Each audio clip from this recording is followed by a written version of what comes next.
This is Sean Mason, the cutest little kid you could ever hope to meet. He's good looking, he's fresh face, blonde hair, lots of fun. From ages 2 to 12, I had a great time with him. It was a lot of fun. When he turned 12, things started to go downhill very fast.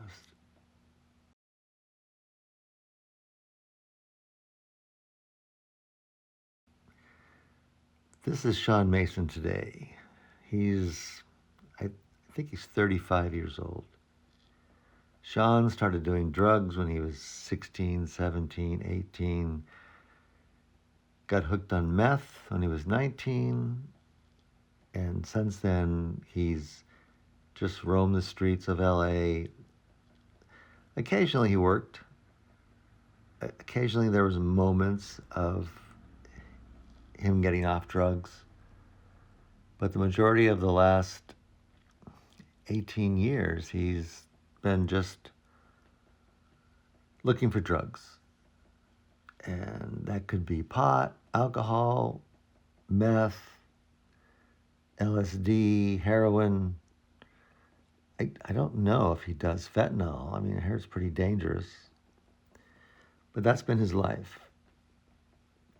Sean Mason, my son, the heroin addict. I call him the heroin zombie. Early on in his drug career, to get money, since he was on the streets, he was stealing bicycles. I guess that's a common practice with drug addicts. You steal a bike and trade it for drugs. And you steal a bike for transportation to get to the drugs. And I heard that he was riding his bike so much that the bike riding gave him a better high. And that helped him get into rehab the first time. And I was thinking, it's like, well, that's a great story, It was obviously the better high. And he went into rehab, and I think then he came to live with me after that in Venice, and he got a job with Guitar Center, and he was riding his bike 100 miles a day. He'd even ride his bike to work from Venice to Thousand Oaks. He eventually rode his bike to San Francisco, and we thought all was right with the world, but secretly he was still doing drugs at night. He was drinking or smoking pot, or he just couldn't stand it. He had to do drugs, even though the bikes were good for a while. Deep down inside, he needed, and he told me this, he needed to cover something up. Now, what the hell does that mean?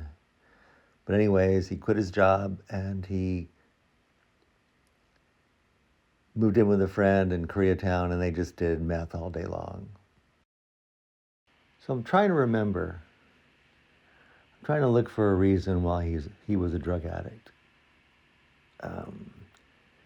My ex-wife's father was an alcoholic. My grandfather was an alcoholic. Okay, there you go. That's the reason. But always looking for something else. What was he trying to cover up? And as I thought back, I realized that some decisions my ex-wife made before she was 20 really caused her tremendous mental health problems, almost insanity. Because when she couldn't get pregnant at age 30, she completely went insane. And I won't go into details, but it was hell. And, I joke about at parties, I would talk to a friend and say, see all these people in this room? My ex-wife would kill all these people to get pregnant. That's how insane she was. And what I came up with was that when she finally did get pregnant with Sean, she transferred all that mental health problems, all that insanity right into him. And that made sense. That made sense for I'm trying to cover something up. And since then, I've been working on his story for 18 years. It's cathartic, you know. I try to write about it, and try to figure out what happened, and in the story, in this final version that I'd like to make, he's saved. He's saved by the bicycles. He's saved by a lot of other things, but in my story, he's saved, even though in real life, he's still a heroin addict. So, as I mentioned before, I've been working on this script for 16, 17 years, ever since I first heard that bikes, riding the bikes tried to save him or change his point of view, got him into rehab. And I've written several versions, and the first version I wrote, which is playing now, I created a proof of concept. It's it's naive, it's simple. He he gets hooked on meth, he rides a bike, he gets saved. It's pretty simple, it, you know. But since then, I've done a lot of research, talked to a lot of people, a lot of script writers, and I've realized that you really have to beat up your protagonist. I mean, beat him up. Every scene. Make life hell. So in the new version, Sean suffers a lot. And I've added the mental health component and how it affects him and the covering up of whatever his mother gave him. I don't even know if that's true. It just sounds good in the story.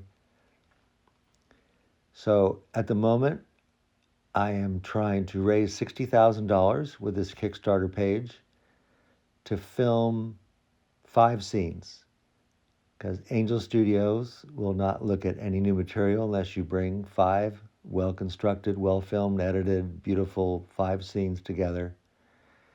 And that's what I plan on doing. I've picked 10 pages of the script. They're exciting, lots of tragedy, kind of shows what Sean's going through.